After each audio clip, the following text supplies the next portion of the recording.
you, and good afternoon, everybody from Brussels. I'm sorry that I couldn't be in Athens with you, but very pleased to be able to join you via technology from Brussels. And as Pierre explained, I actually work for the European Trade Union Confederation, where I'm an advisor. I advise on employment and labour market policies, and also gender equality. And just to really underline what Pierre said in relation to the work of the European Trade Union Institute, and in fact I'm standing in for one of our colleagues from the Institute, Stefan Kauert, and my remarks are going to be based on a really, really useful piece of work that he has done at the Institute in mapping the labour law reforms, the changes to workers' rights that have been implemented a little bit sort of across all over Europe, really, as a result of the crisis. So just to sort of say, I wholeheartedly endorse what Pierre said about the really valuable work that the European Trade Union Institute does in supporting the work of the Trade Union Confederation. So in relation to the topic that I've been asked to speak about, I mean, just to go back a little bit, I mean, obviously we need to sort of look forward as to what solutions we want to bring to the crisis and how we see Europe being able to grow itself out of this crisis. But I think it's always very important to remember, the sort of the process and the path that we've been through that gets us here today. Because I think, what this seminar is really going to sort of highlight and underline is the fact that it has been sort of workers and European citizens generally that have actually been really suffering the brunt of what started off as a banking crisis and was transformed into an economic crisis, and increasingly we're now seeing the social results and the negative social consequences of this crisis.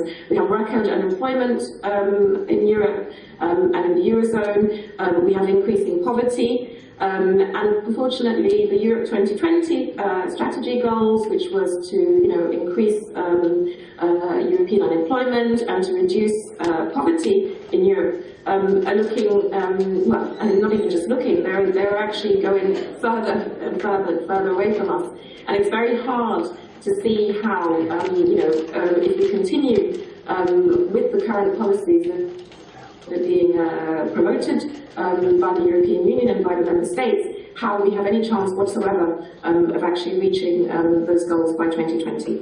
But to focus in specifically on what I was asked to comment on, which is to give you an overview, basically, of what these labour law reforms look like.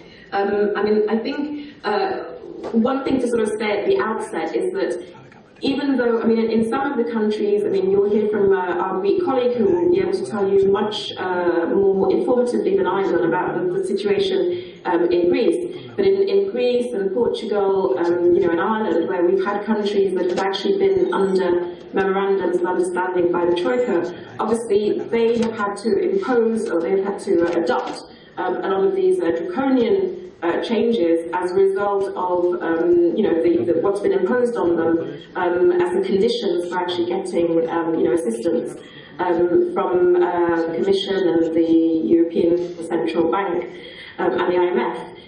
But also, I think we should underline that even though a lot of countries obviously are facing real challenges in relation to their economies, we've obviously had the Eurozone for quite a good few years, and this issue about how do you say the euro. I think it's also in Twitter, I think. It's the internet connection. Yeah.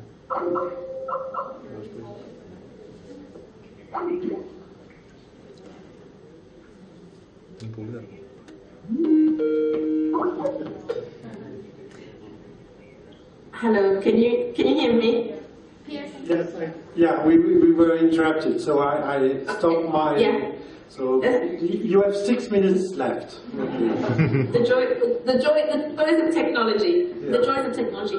Yeah, I just wanted to say that in terms of some of in some member states where these reforms are being implemented, it's actually under the guise of saying, well, we're in a crisis situation, and so this is what we need to do. And what that's leading to is deregulation of systems such as collective bargaining systems and wage setting systems, reform of unfair dismissal protection. But none of these, there's no evidence to say that taking this kind of action is going to result in improvements in terms of economic performance or job creation. And the position that the ETUC has taken is that rather than pursuing a strategy that is based on austerity and deregulation, and the social and fundamental social rights that we've built up over a good number of years, what we should be doing is having a strategy that involves a sustainable economic and industrial policy,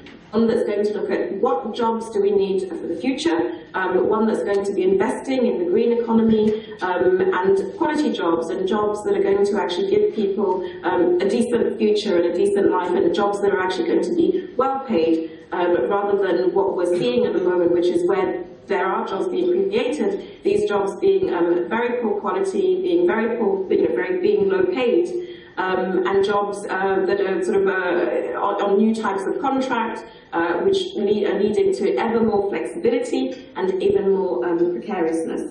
The time always goes far too quickly, but just to give you some examples, we can basically categorize the types of reforms that have been made into about 4 broad categories. I've mentioned changes to collective bargaining and industrial relations systems. What we see there, for example, is that there's been a push in several member states. Greece is an example, Italy, Portugal, the same can be said of Spain, to actually move towards decentralized collective bargaining. So moving it more down towards the company level and moving away from national collective agreements and even from sectoral agreements. And the impact of that is that it means that even the collective bargaining is done more at a company level, and the argument being that, well, the company is the best place to know how salaries should be set. But you have to bear in mind as well that in terms of wider economic policy, what happens when you have national and sectoral collective bargaining is that the social partners will take account of factors, regional factors and national factors that affect the economy in general. And the other point, obviously, about decentralized collective bargaining is that it means that you actually, in some cases, there are countries, in some of the Scandinavian countries, decentralized collective bargaining can be effective. But generally, what you find in those situations is that the bargaining power of those workers is reduced, and their ability to actually,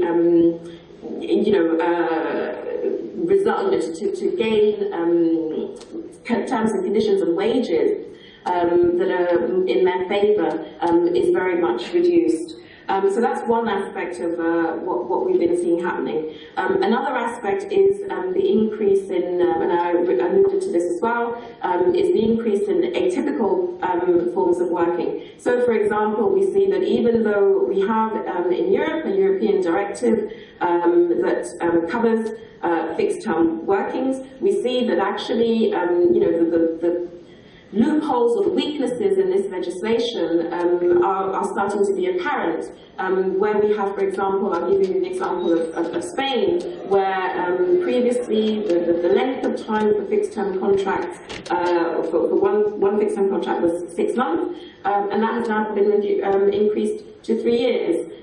You have a situation in Czechoslovakia where the changes mean that that some workers on fixed-term contracts are now in a position where they can have 3 successive fixed-term contracts at 3 years each, which means that effectively they could be on a fixed-term contract for a period of 9 years. So that's just to sort of, give you an example of where even though, we have European legislation that is supposed to address or to prevent these kinds of abuses, under the guise of we're in a crisis situation, member states are doing, taking measures that are actually rolling back on these provisions that were brought in to address, problems that we had, in the first place. Another sort of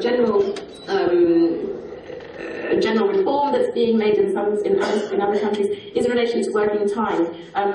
Just very recently we've had the example in Greece in relation to the Troika conditions, where there was the suggestion that Greece should move to a 6-day working week. Moving that argument more widely, though the same obviously would apply to Greece. I'm sorry.